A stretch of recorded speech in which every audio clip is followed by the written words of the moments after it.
Okay, hello. This is Will Cain.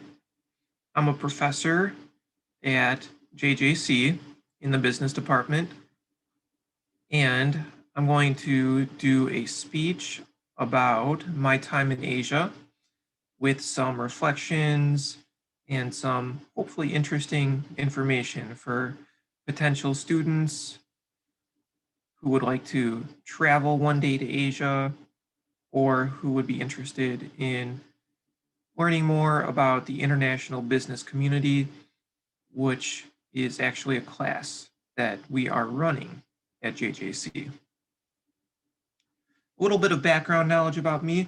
I've been an adjunct professor at JJC since 2017.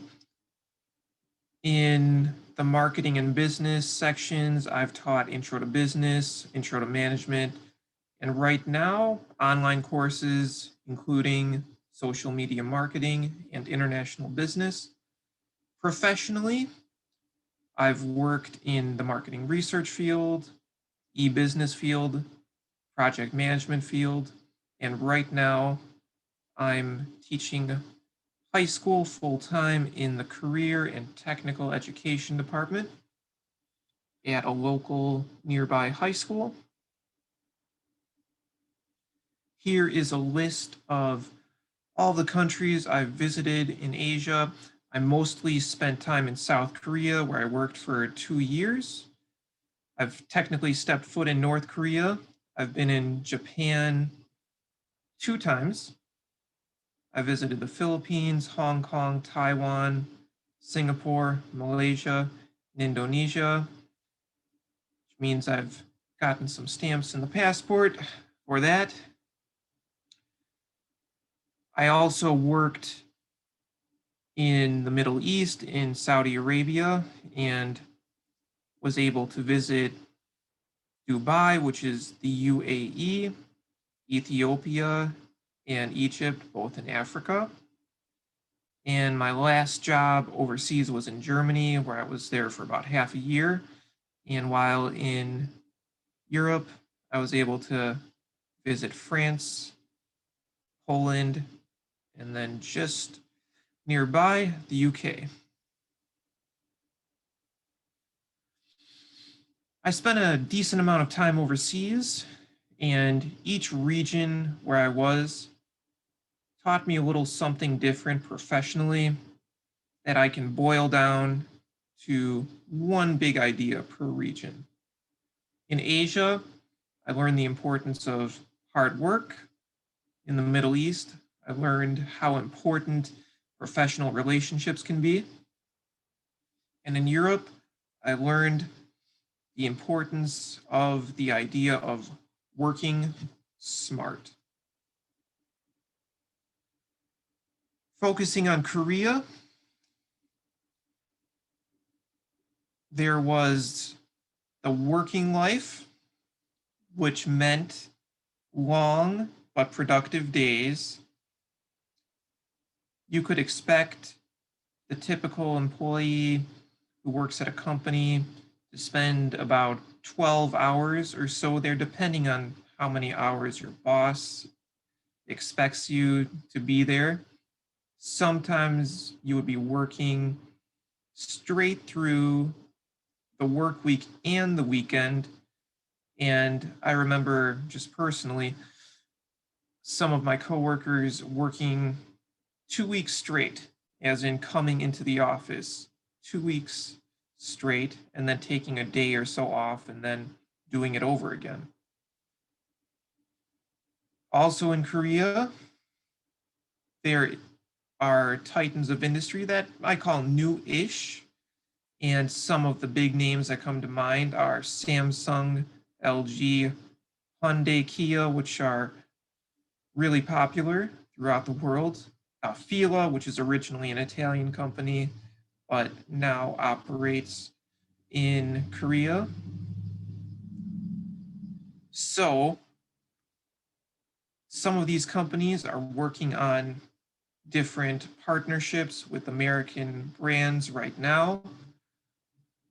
Hyundai is in whispers of working with Apple over a smart car. Samsung is involved in not only cell phones, but in most electronics, from tablets to laptops to TVs to even appliances like refrigerators and washers and dryers. So these names came with some very hard work behind them. When Hyundai first started, Hyundai didn't have a great reputation. Its quality was looked down on a lot, but now, fast forward about 20, 25 years later, Hyundai is one of the most popular cars you see on the road, and same with Kia, which is picking up some steam too. Also in Korea, it's fair to talk about the education system. These also, like working, were long days full of constant studying. The typical Korean student spent anywhere from 10 to 12 to 14 hours sometimes in different schools and after school academies. An after school academy is actually where I spent a little bit of time as an employee, and these were different subjects that people would study, whether it be an English after school academy, a Japanese language after school academy, a Chinese language after school academy, a math after school academy, a coding after school academy, a science after school academy, and so forth.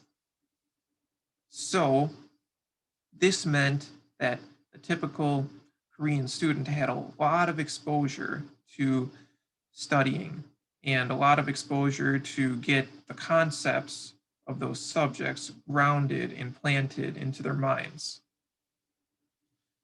On to one of the fun parts of spending some time living overseas, especially in a country where their culture was booming. There was gaming. In Korea, there were these different businesses called PC bongs, which were in English PC rooms, which were simply internet cafes where people would spend their days and nights, usually open 24 hours, playing computer games with each other, whether this was people playing games with people right next to them or people playing games with people from across the world or across the country. Really big part of the culture over there. I was there for the K-pop scene, which is gaining a lot of interest right now, especially as even Time magazine has named the musician of the year BTS, a Korean boy band. And also I was there when Psy, the artist, released Gangnam Style, the song, which was at the time the biggest, most popular YouTube video out there, which was based on ultimately satire of an area of Seoul, Korea, that was considered to be very hip. Also, these days, K-dramas are really popular, and Korean movies too, including last year's Best Picture at the Oscars, Parasite, which gained a lot of fame for Korea. And even this year, there's talk of the film Minari being popular and possibly up for some awards. Now, Koreans were watching the globe. They were always curious about what was going on overseas. So it was very common for people to learn and travel abroad. Very common. So that's why you see a lot of students from Korea and Asia in general coming to study in Europe and in the United States for their collegiate studies. So it's always great to befriend people of other cultures so that you could learn something from their culture, also teach something from your culture to them too, so that everybody can gain something positive from the situation. So that's a little bit of my 2 years in Korea in a nutshell. So Asia is talking about being, Asia is talked about as being a very big influencer in the world, especially by the year 2030. The big talk of Asia is China, and I wrote The Sleeping Giant Awakes, as this is a booming economy, and the numbers have shown us that despite the coronavirus pandemic, the Chinese economy is gaining steam, improving, and in ways showing the rest of the world how to succeed, even despite coronavirus. There is a big marketplace in China. Companies like Tesla and other American companies, whether it be Starbucks, McDonald's, etc., are using that marketplace of China as a way to increase and improve revenue for their companies overall. Cryptocurrency is something that's definitely a hot topic in the news right now. And China is testing one out, per one of my contacts who lives and works in China currently. And Korea has also invested heavily in Bitcoin, and this made pretty decent news when Bitcoin was about $25,000 priced. Right now, it's hovering anywhere from 55,000 to last I checked today about 45,000. It's also important to consider Asia and other countries known as the emerging markets. This is where a lot of investment professionals have suggested investors place some of their money. There is a trend per the book that I'm reading that Asian and African consumers might be the leading consumer come 2030, if not sooner, if not drastically sooner too. So that is something to consider, something that we would delve into in international business class. Also in Asia, AI and robotics are gaining a lot of traction, and there's always something interesting, especially from Japan and elsewhere, where you see some cool robots doing some different things. Also, medicine-wise, in Asia, there's the traditional ancient medicine and also modern-day breakthroughs that companies and researchers are working on in China and elsewhere in Asia that might prove to help out a lot of people. Green energy. So in this global effort that's begun to reduce fossil fuels and to encourage people to do anything to reduce the global carbon footprint from EV cars, electric vehicles, to solar panels, to other kinds of alternative energy.